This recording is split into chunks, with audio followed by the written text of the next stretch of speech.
Hello বন্ধুরা, আজকে আবার একটা নতুন ব্লগ নিয়ে চলে এলাম। শর্ট ব্লগ, খুব বড় হবে না।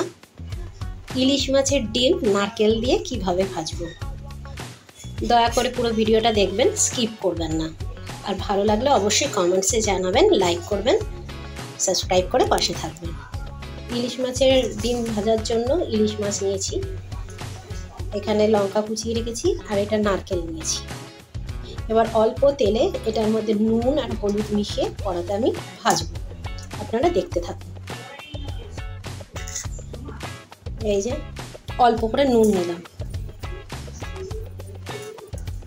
দিলাম, এবার একটু হলুদ দিয়ে দেবো।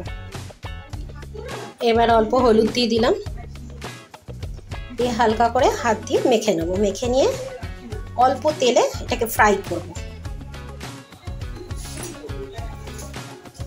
তেল গরম হয়ে গেছে আমার, এবার হালকা করে এটাকে মেখে নেব। আগে লঙ্কাটা দিয়ে দেবো,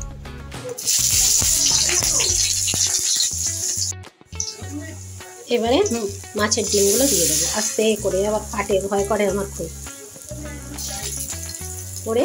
এবার এটাকে ফ্রাই করে এর উপর দিয়ে নারকেলগুলো দিয়ে দেবো। খুব সিম্পল কিন্তু খেতে খুব টেস্টি।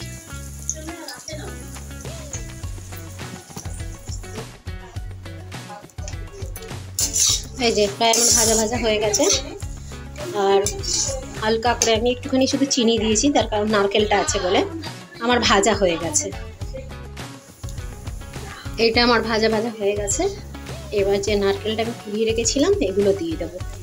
এগুলো দিয়ে ভালো করে ভাজবো, আর একটু হলুদ দিতে হবে, একটু হলুদ দেবো।